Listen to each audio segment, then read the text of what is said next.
আমি এখন যেটা আপনাদের দেখাবো সেটা হলো এই রেফ্রিজারেটরের কম্প্রেসর পরিবর্তন করে দেখাবো। তো এটা প্রায় ফ্রেশ নতুনই, তারপর কম্প্রেসরটা আমাদের নষ্ট হয়ে গেছে, এখানে বারবার প্র্যাকটিস করার কারণে এটা আমি পরিবর্তন করে দেখাবো। তো আপনারা পরিবর্তন করার জন্য যেটা আমাকে এখন করতে হবে সেটা হলো কম্প্রেসরটা এখান থেকে আউট করে নিতে হবে, এই কম্প্রেসরটাকে। তো আউট করার পূর্বে আমি এখান থেকে যে রিলে ওভারলোড আছে এবং কানেকশন ব্লকটা আছে সেটা খুলে ফেলি, সেটাকে আমি আলাদা করে নিলাম। হ্যাঁ, এরপরে যে বিষয়টা, এটা অবশ্যই ভালো করে এই পাশে আলাদা করে নেব। আর দ্বিতীয় কথা হলো যে এখানে কিন্তু লাইন খোলা লাগবে দুইটা, একটা হলো সাকশন আর একটা হলো ডিসচার্জ। আর কিন্তু কোনো লাইন খোলা লাগবে না, এই দুইটা লাইন। এবং আমরা যদি 4টা বোল্ট খুলি তাহলে হয়ে যাবে, নাট বোল্ট খুলি তাহলেই এটা আলাদা করা যাবে। তো আমি এই লাইনটা খুলবো আর এই লাইনটা আমি কেটে দেব। এটাও খোলা যাবে, এটাও খোলা যাবে, দুটাই খোলা যাবে। দুটাই খুললাম অথবা দুটাই কি এখান থেকে কেটে দিলাম। তো অনেক ক্ষেত্রেই খোলা হয় আর অনেক ক্ষেত্রেই কি কেটে দেওয়া হয়। তো খোলার জন্য অবশ্যই এখানে আমাকে সাপোর্ট টিন ব্যবহার করতে হবে। কে সাপোর্ট টিন, বিষয়টা কি বোঝা গেছে? মানে যদি শিখা ওই ভিতরের দিকে চলে যায় তাহলে এই যে বিষয়টা বুঝতে পারছেন, যেন হিটটা কি রিফ্লেক্ট হয় এই পাশে চলে আসে। ক্লিয়ার বিষয়টা? তো এটা অল্প সময়ের মধ্যে খোলা যাবে, এই জায়গায় বেশি হিট দেওয়া যাবে না, বুঝতে পারছেন? আর এটা তাহলে আমি ডিসচার্জ লাইনটা প্রথমে খুলে ফেলতেছি। এটা কেটেও দেওয়া যায়, খুলেও ফেলা যায়।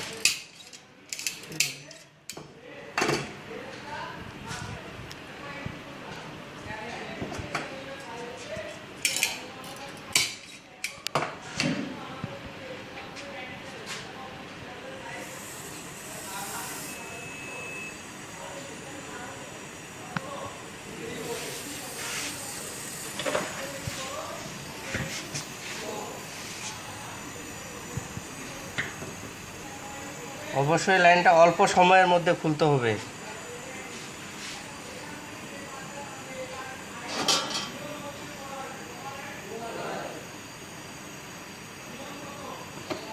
কি খুলে গেল না? হ্যাঁ, এই যে খুলে গেল। তাহলে আর লাইন কয়টা খুলতে হবে আমাদের? আর একটা, সেটা হলো সাকশন লাইন। ওইটা ইলেকট্রিক্যালটা ঠিক আছে, মেকানিক্যালটা নষ্ট হয়ে গেছে। এটা ছোট সাপোর্টটি নিয়ে আসেন, ছোট চিকন, এর থেকে চিকন ওই পাশে ট্রে আছে ওইখান থেকে নিয়ে আসেন। তো আপনারা দেখতে থাকেন ধাপে ধাপে কীভাবে কম্প্রেসরটা আমি পরিবর্তন করতেছি।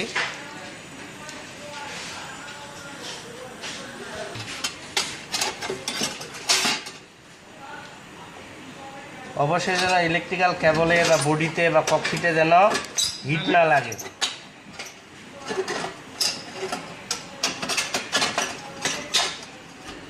বিষয়টা কি বোঝা গেছে?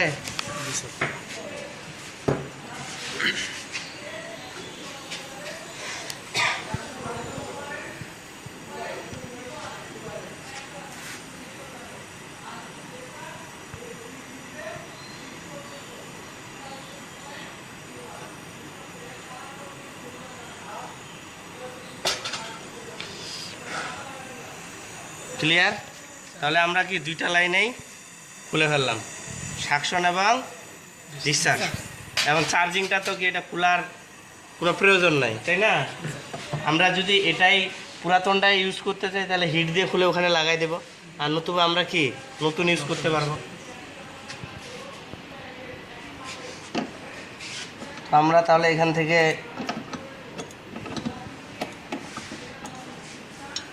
চারটা নাট খুলে ফেলি। অবশ্যই আগে ঠান্ডা হইতে দিবেন, তারপরে কি নাট খুলতে যাবেন, নতুবা এগুলো সংস্পর্শে এসে আপনার হাত পুড়ে যাবে।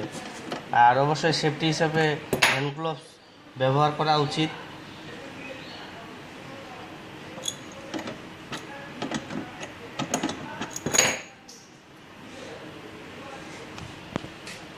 তো নাটগুলো খোলার পর আমরা উপর থেকে আলগা করে কম্প্রেসরটাকে বের করে নিয়ে আসবো।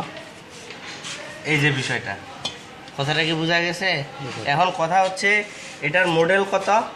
SVY 75A R600।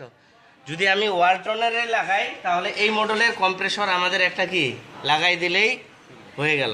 আর যদি বলেন যে আমি অন্য কোম্পানির লাগাবো, প্যানাসোনিক লাগাবো, স্যামসাং লাগাবো, সিঙ্গার লাগাবো, এলজির লাগাবো, টেকনসার লাগাবো, সেই ক্ষেত্রে এই মডেলের কম্প্রেসরটা কত ওয়াট সেটা আপনাকে বের করে ওই ওয়াটের অত ওয়াটের কি কম্প্রেসর এখানে লাগা লাগবে। এটার যত ওয়াট তত ওয়াট কম্প্রেসর লাগানো লাগবে। তাহলে HBY 75A এটা কত ওয়াট কম্প্রেসর? এটা যে পুরান কার্টুন আছে, হ্যাঁ, এটা যে পুরান কার্টুন আছে এটা থেকে কিন্তু বের করা যাবে। HBY 75A, HBY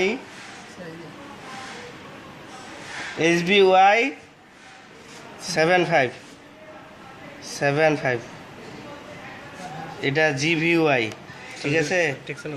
হ্যাঁ, এই যে HBY 75A, তাহলে এটা কি 119 ওয়াট। যদি আপনি ওয়ালটনে লাগান তাহলে এই মডেলের কম্প্রেসর লাগাইলে হবে। আর যদি আপনি না লাগাইতে চান তাহলে যে কোনো কোম্পানির 119-20 ওয়াটের কম্প্রেসর লাগাইলেই হবে।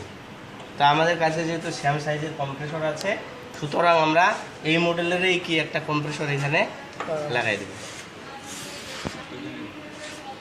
তো তাহলে আমরা এই স্যাম সাইজের কম্প্রেসরটা এখানে বসাই দেই।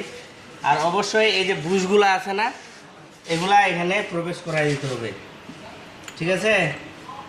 বুশ আর কোথায় ভিতরে পড়ছে না, দেখেন তো ঘুরে চলে গেছে।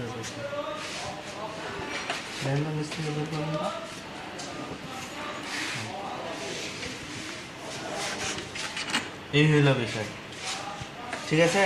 তাহলে এটা আমি এখানে বসাই দেব।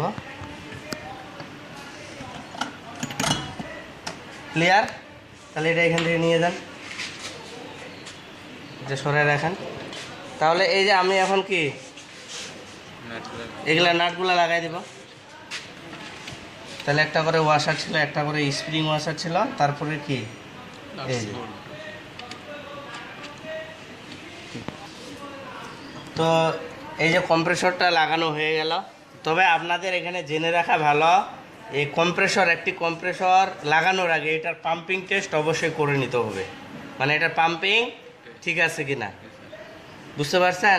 এখন যেহেতু আমরা এটা এই ওপেন সাইকেল থেকে খুললাম, এই যে ওপেন সাইকেলটা, এই সাইকেল থেকে খুললাম, সেহেতু আমরা জানি যে এটা কম্প্রেসর ঠিক আছে, এই জন্য ডাইরেক্ট লাগাই না। অন্যথা আপনি কম্প্রেসরটা চালায়া ডিসচার্জ লাইনটা চেপে ধরবেন। যদি 30 সেকেন্ড বা 30 সেকেন্ডের অধিক চেপে ধরে রাখা যায় তাহলে কম্প্রেসরটা নষ্ট, আর যদি না ধরে রাখা যায় তাহলে কম্প্রেসরটা ঠিক আছে। অথবা এখানে একটা চার্জিং ভাল্ব লাগাইয়া যদি সে 250 থেকে 275 প্রেসার তুলতে পারে তাহলে এটা ঠিক আছে, আর নতুবা নষ্ট। তো আমরা তাহলে এই পয়েন্টগুলো লাগাই দিলে আমাদের কি মোটামুটি কাজ শেষ। বিষয়টা বোঝা গেছে? এই হইল বিষয়। তো এটাকে আমি হালকা করে রিমারিং করে দিই। এই যে হিট দিয়ে এখানে প্রবেশ করাই দিতে হবে, আর এইটা হইল এইখানে। ক্লিয়ার? তাহলে আমি আগে ডিসচার্জটাই লাগাই নিচ্ছি।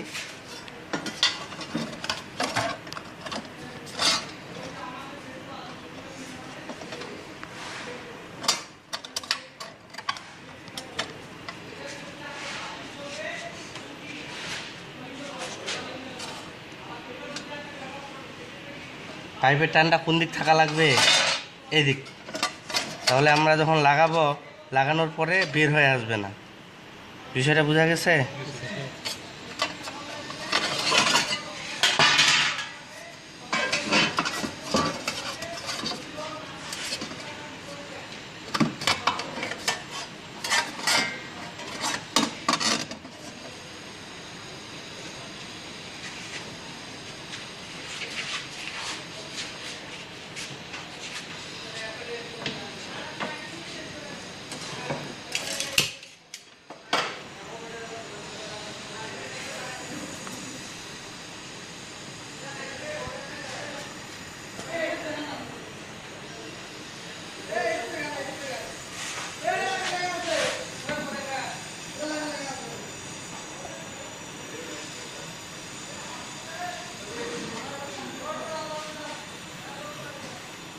অবশ্যই দেখতে হবে প্লাস্টিকের খাবারে যেন আগুন বা তাপ না লাগে, অন্যথায় কিন্তু আগুন ধরে যাবে।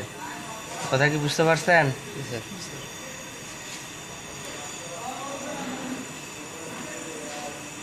কি প্রবেশ করছে না? যতটুকু প্রবেশ করাইছি হয়ে যাবে, ঠিক আছে।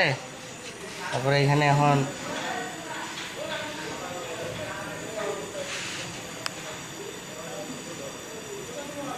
ব্রেজিং করে দিতে হবে।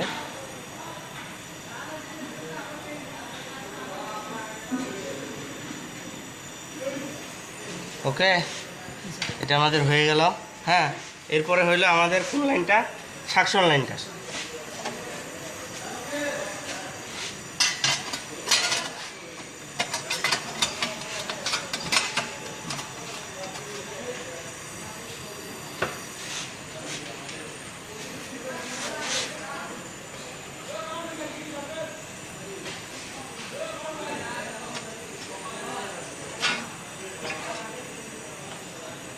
নিচ থেকে একদম ধরেন, এটা অবশ্যই প্লাস দিয়ে ধরা লাগে। প্লাস প্লাস নিয়ে আসেন।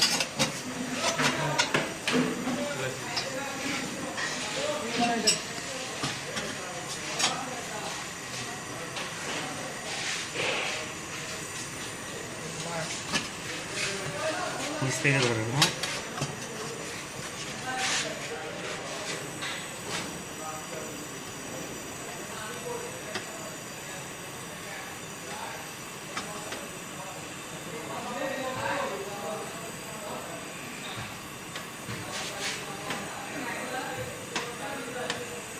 প্রবেশ করতেছে।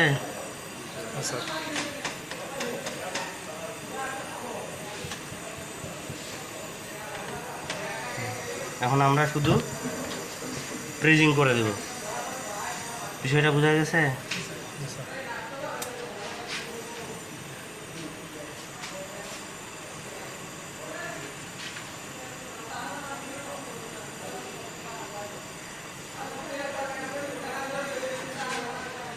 ওকে, বিষয়টা আমাদের কম্প্রেসর কি হয়ে গেল? পরিবর্তন হয়ে গেল। আমাদের এখন ভ্যাকুয়াম করে গ্যাস চার্জিং করতে হবে। এই হইল বিষয়। এভাবে আপনারা কম্প্রেসর পরিবর্তন করবেন।